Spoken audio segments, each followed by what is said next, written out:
We're going to try another plexiglass project. This time we're going to try and create a fusible film.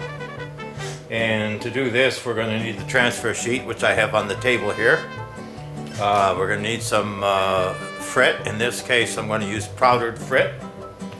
And we need to mix some of the medium and alcohol together. And I'm going to use this cup to do that.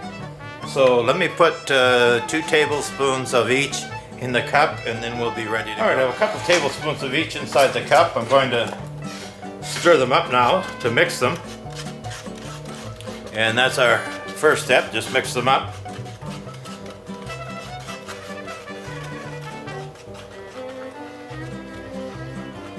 Again, this is the first time we tried this Flexi kit, so what we're trying to do is follow their instructions and see what we get. We're going to try that. It's at least thin enough to paint. I'm not sure whether it's... hopefully it will thicken out as we get it onto the paper.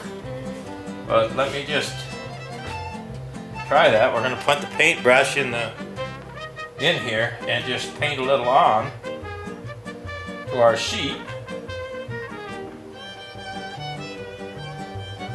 I'm going to try and keep it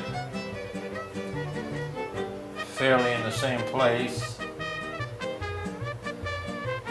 I would think we'd have to have it fairly thick so it can dry out and come up.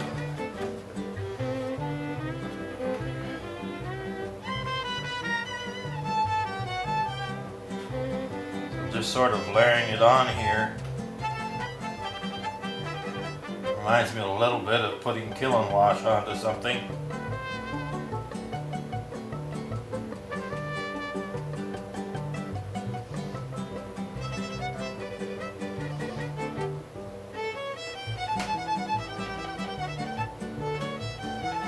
Well, I'm going to try that.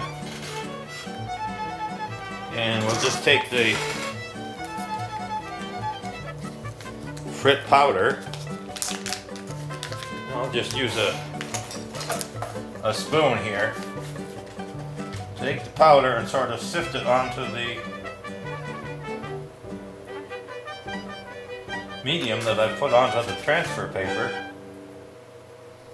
And the object is that the powder will get stuck to the medium so that after we fire it, we'll be able to pick it up. It says you can even cut it. So we'll try some of those things. I can see where it stays wet because it gets this different color. So it means that I can add more to it. Maybe we can show you that by getting a little close up. You can see the spots that are a different color there, which means we can still add some powder to those, and I'm going to do that.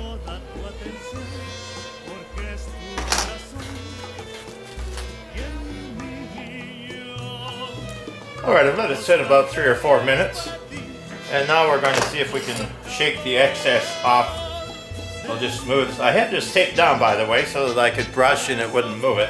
I've undone the tape on the corners. I'm just going to move these sheets over here, and hopefully I can shake off the excess powder onto these sheets.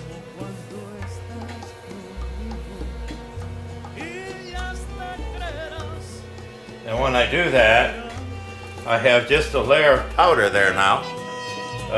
On this sheet, I have the excess powder is over here. We can put it back in the bag in just a minute. And here we have what will become our thin, hopefully layer that will stick together, and we'll heat that to 200 degrees and then see what we have. Okay, let's take a look in the kiln, see what we have.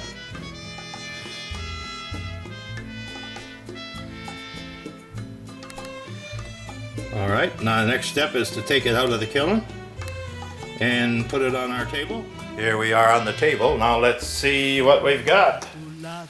Will it come off? And if we're very careful,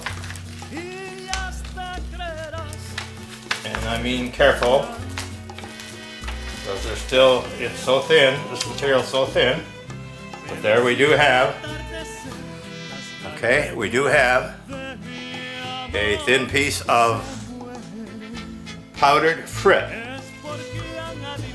Can we cut it into shapes if we wanted to?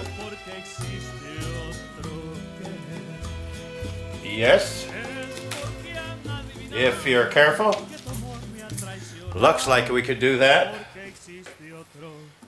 But again, it's very, very thin, quite brittle. Let's just try something here. Let me try cutting this in half.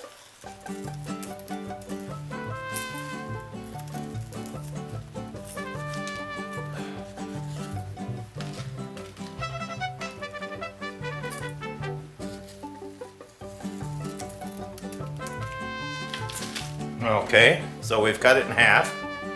2 pieces. We'll cut that way. Not sure what we're going to do here. Just trying to see if we can. Well, the edges are a little bit curled, so they're not the best place to cut. Just start cutting.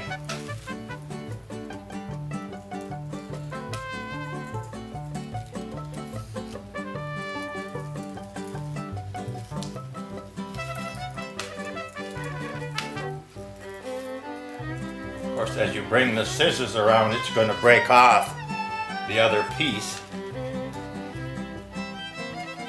We can snip it off. It's still difficult. It's still difficult. They have a suggestion. We'll probably make it work better. You can cut curves though. You can cut shapes into it. It's so thin. It is so thin and brittle that it is fairly easy to break. They have another suggestion. You can put a hairspray after you've put it on there and you've shaken off the powdered frit as much as you can. You can put a hairspray on and then another load of frit. I would think it might even be possible to put another thin layer of the medium on, and I may try that at some time. So any case, what you have now is pieces of powdered frit that could be shaped and used for any item that you wanted to use them with. I find this, again, a project that you have to be careful with because of the thinness of the material. I like it better than I like the threads, so it definitely has some advantages over the threads. The threads seem to be much harder to work with than this was, and I think this could be perfected and could be used quite adequately in your glass fusing. So that's my analysis of the new Flexi-Glass kit. Hope you enjoyed it.